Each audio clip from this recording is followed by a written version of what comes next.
Vous écoutez l'épisode 24 de la boîte à outils des parents, la confiance en soi.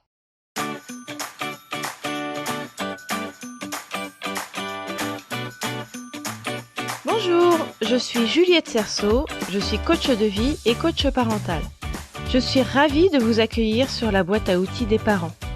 C'est le podcast dédié aux parents qui vous donne des outils concrets applicables facilement et immédiatement pour vivre une parentalité plus épanouie.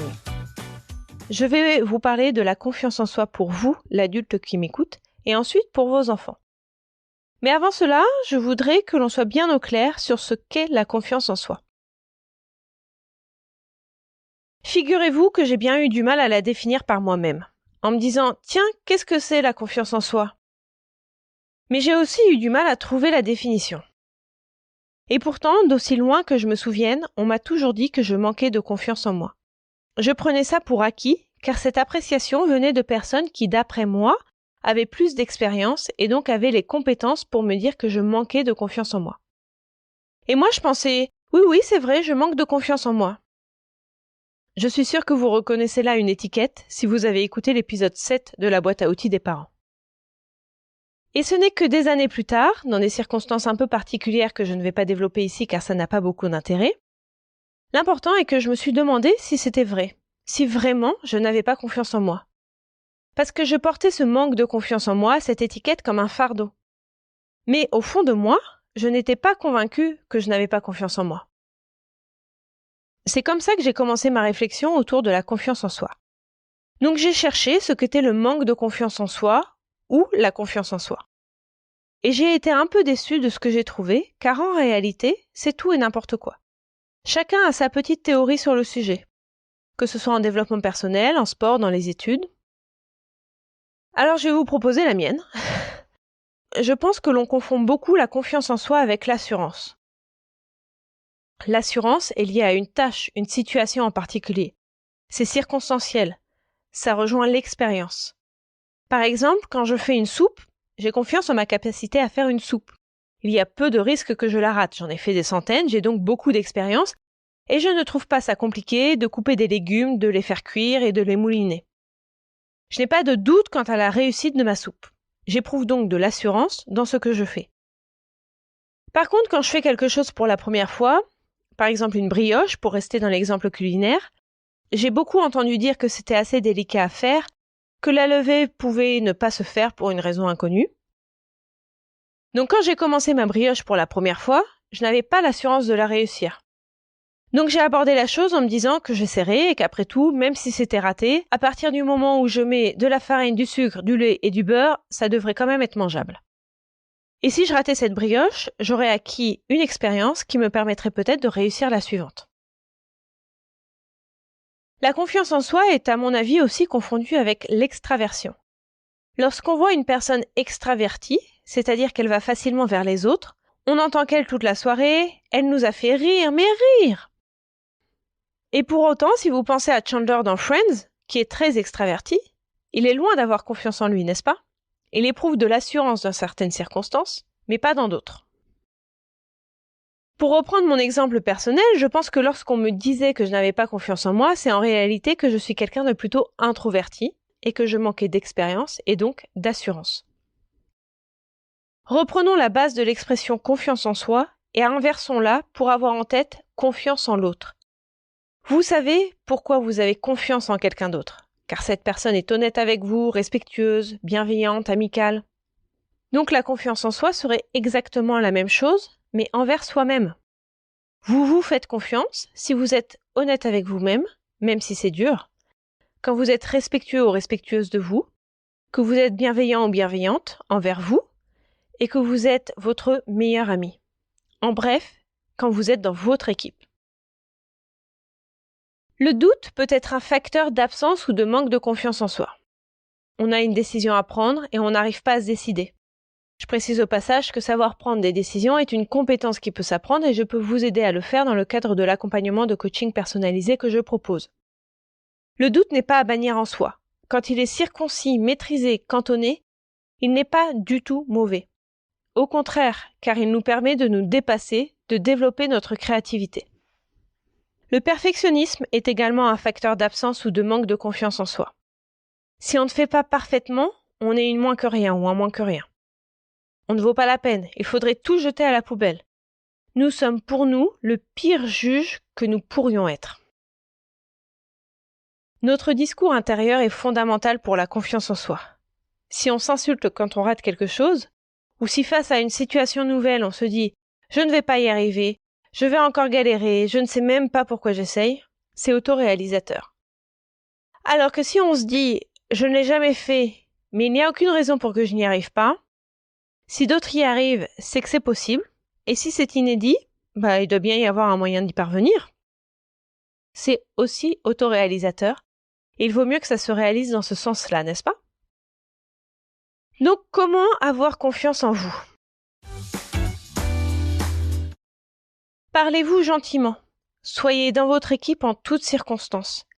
Il ne s'agit pas de l'être seulement quand tout va bien et que tout est facile. Soyez honnête et respectueuse ou respectueux envers vous-même. Vous faites confiance à certaines personnes, vous pouvez avoir confiance en vous. Le reste, c'est de l'assurance qui s'acquiert par l'expérience. Parlons maintenant des enfants et de la confiance que les enfants ont en eux. Là aussi, il est facile de confondre la confiance en soi et l'assurance.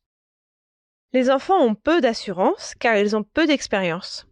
C'est normal puisqu'ils ont vécu moins longtemps que nous adultes. Concernant l'assurance, je pense que d'une part, ça dépend du tempérament de l'enfant, de son caractère, comme pour les adultes d'ailleurs. Il y a des enfants qui très petits sont plutôt observateurs ou acteurs, plutôt en retrait ou fonceurs. Je ne pense pas que ce soit déterminé de façon préalable par les gènes ou quoi que ce soit de ce genre. Je crois que c'est une résultante de l'éducation, de l'exemple que les enfants voient, de l'environnement dans lequel ils grandissent, et tout cela est majoritairement inconscient. C'est pour ça qu'on croit que les enfants naissent timides ou renfrognés ou aventuriers, mais en réalité ce n'est pas du tout le cas. D'autre part, ça dépend aussi de la façon dont les enfants sont éduqués, dont on leur parle, dont on les encourage. On le fait de façon inconsciente. C'est le fonctionnement par défaut de notre cerveau. Et le but que je me suis donné avec la boîte à outils des parents, c'est que vous ayez conscience de votre parentalité, afin de ne plus laisser le cheval guider le cavalier, mais de reprendre les rênes. Si on dit à l'enfant « tu sais pas manger », parce qu'il en met partout alors qu'il est petit et que justement il acquiert la compétence de manger seul. Si on lui dit « oh là là, tu fais toujours des fautes d'orthographe », alors que je pense que c'est assez vieux que les enfants arrivent à écrire sans faute pour ceux qui y arrivent un jour. La langue française est tellement difficile. Ou si on leur dit « t'es toujours le dernier à être prêt », quand il faut mettre le manteau et les chaussures avant de sortir. À chaque fois, on place notre enfant en position d'échec. Et c'est comme pour nous adultes, l'échec est autoréalisateur. Alors que si on lui dit « oulala, il y en a partout », oui, c'est dur de mettre tout dans la bouche sans en mettre à côté. Ou si on dit « je remarque que tu fais de moins en moins de fautes d'orthographe.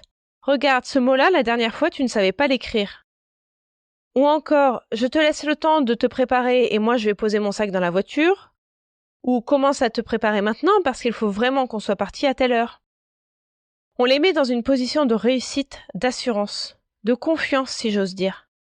Nous, parents ou adultes, on leur fait confiance pour savoir manger seul, écrire correctement et se préparer en temps et en heure. En leur expliquant aussi pourquoi ils n'y arrivent pas, les progrès qu'ils ont faits et surtout que ce n'est pas grave de ne pas y arriver.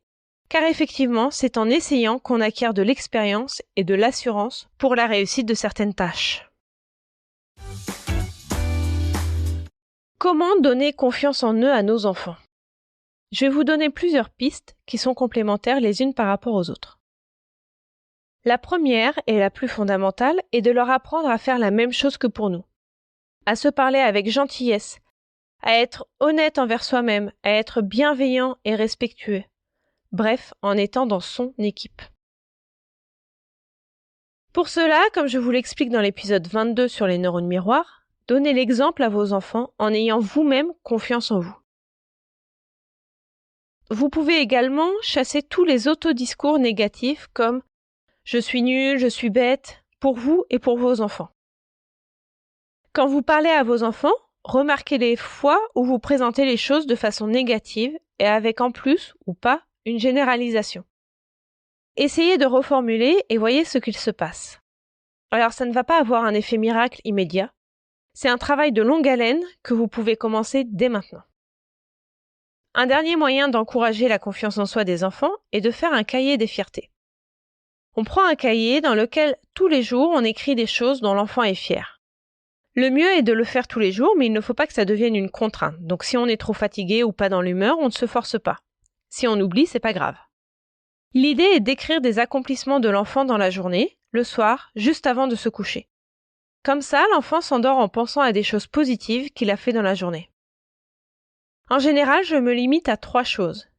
Alors on écrit la date du jour, puis aujourd'hui j'ai été sage, j'ai aidé à mettre la table, j'ai pris ma douche tout seul, j'ai aidé ma petite sœur à monter l'escalier, j'ai fait mes devoirs tout seul, j'ai fait tous mes devoirs, j'ai rangé ma chambre, j'ai débarrassé la table, j'ai mis mon linge sale au sale.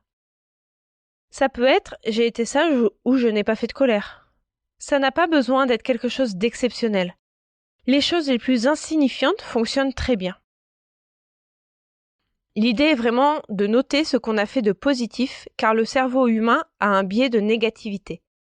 C'est un fonctionnement par défaut qui nous fait remarquer tout ce qui est négatif. C'est une fonction primaire de notre cerveau grâce à laquelle nous avons évolué et survécu tous ces milliers d'années. C'est grâce à ce biais de négativité qu'on a fait du feu pour la première fois. Il y avait un problème, le froid, et l'homme a trouvé une solution, le feu. Mais dans nos vies modernes, le biais de négativité doit être contrôlé, sinon on est pessimiste, on voit toujours la vie du mauvais côté. Donc on va voir que notre enfant a fait ses devoirs en faisant plein de fautes d'orthographe, plutôt qu'il a fait tous ses devoirs par exemple. Donc noter les petits accomplissements quotidiens est un bon moyen de remarquer le positif d'une journée, pour soi en tant que parent. Il peut y avoir des journées difficiles et remarquer que même dans ces journées difficiles il y a du positif. Et en tant qu'enfant, pour renforcer sa confiance en soi. C'est aussi quelque chose que je conseille de faire à mes clientes et mes clients. Pour les adultes, je l'appelle le cahier des réussites, et nous n'avons pas besoin de sauver le monde pour réussir des choses dans nos journées. Être à l'heure, réussir le plat que nous voulions faire, avoir réussi à rester positif ou positif tout au long de la journée.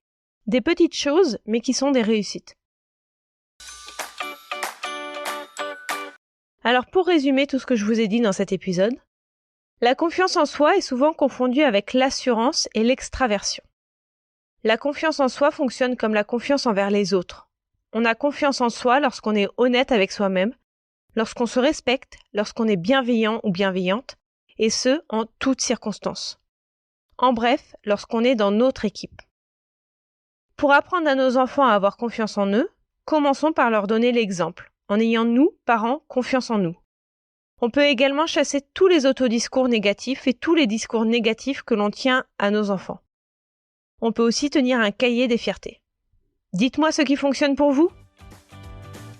Vous retrouverez toutes les notions utiles sur le site internet BAO comme boîte à outils, baodesparents.com. N'hésitez pas à vous inscrire à la newsletter pour être notifié des nouveaux épisodes chaque semaine. Si vous avez aimé cet épisode, n'hésitez pas à me le faire savoir en déposant un avis 5 étoiles sur la plateforme de podcast que vous utilisez. C'est le meilleur moyen de me soutenir et de permettre à d'autres auditeurs de trouver ce podcast plus facilement. Vous pouvez aussi me suivre sur Instagram sur le compte BAO des parents et j'ai également une page Facebook qui s'appelle La boîte à outils des parents. Enfin, sachez que si vous voulez progresser encore plus vite et de façon plus juste et efficace, je propose un accompagnement de coaching personnalisé, que ce soit du coaching de vie ou du coaching parental. Vous trouverez toutes les informations sur le site baodelesprit.com. À mardi prochain!